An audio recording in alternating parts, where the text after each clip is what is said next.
सुस्वागतम अत्र भवतां सर्वेषाम्। आज हम आपके लिए लाए हैं वृद्धि संधि। वृद्धि संधि, वृद्धि में जो हमारे वर्ण हैं उन वर्णों में 3 वर्ण वृद्धि संज्ञक कहलाते हैं। आ, आई, औ, ये 3 वर्ण वृद्धि वर्ण कहलाते हैं।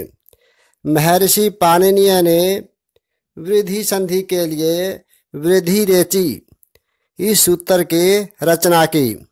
इसके संधि विच्छेद है वृद्धि प्लस एचि। एचि का मतलब है एच प्रत्याहार परे रहते। एच प्रत्याहार में 4 वर्ण आते हैं। ए, आई, ओ, औ, ये 4 वर्ण एच प्रत्याहार में आते हैं। अब वृद्धि रेचि इस सूत्र की व्याख्या इस प्रकार है। यदि ए आ के बाद ए आई, ए अथवा आई, ए अथवा आ के बाद ए अथवा आई आ जाए तो दोनों के स्थान पर आई वृद्धि हो जाती है। यदि ए अथवा आ के बाद ओ अथवा औ आ जाता है तो दोनों के स्थान पर औ वृद्धि हो जाती है। इसी को वृद्धि संधि कहते हैं। जैसे पहला उदाहरण है ए प्लस ए, इसका हो जाएगा आई। जब ए के सामने ए आ जाती है तो दोनों के स्थान पर आई वृद्धि हो जाती है।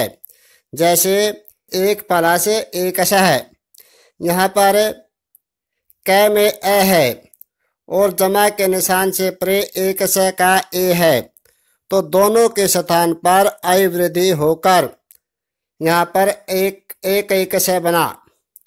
आगे है दूसरा उदाहरण ए प्लस आई, दोनों को मिलाकर के आई वृद्धि हो जाती है। उदाहरण है देव प्लस ऐश्वर्यम। देव में व में ए है और जमा के निशान से परे आई है, दोनों को मिलाकर के आई वृद्धि हो जाती है तो वह आई व के ऊपर आ जाएगी तो रूप बन जाता है देवैश्वर्यम। आगे है तीसरा आ प्लस ए।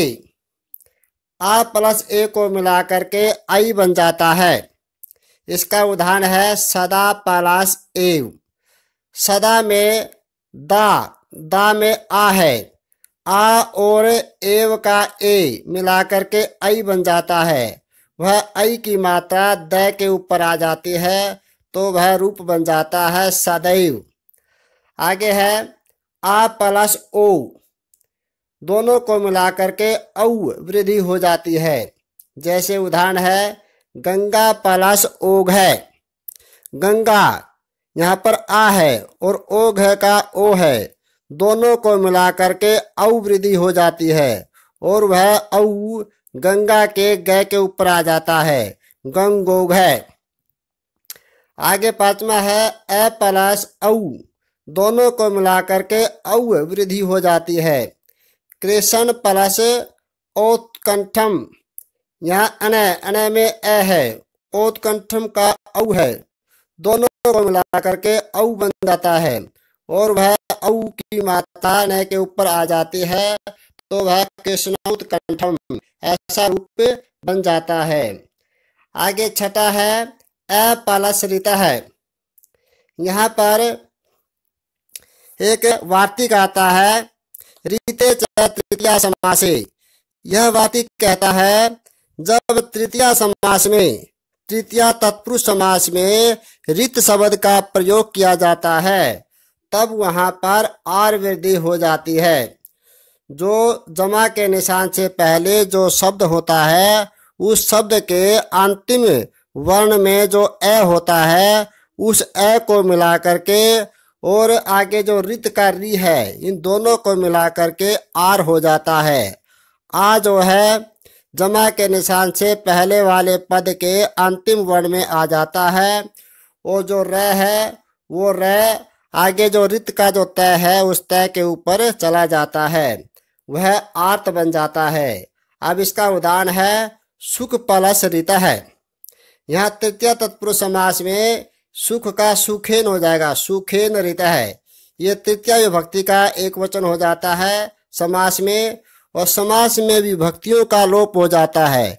यहाँ पर तृतीय विभक्ति सुखेन, ये तृतीय विभक्ति का लोप हो जाता है तो सुख शेष रह जाता है। सुख में ख में जो ए है, इस ए को और रित के री को मिला करके आर बन जाता है।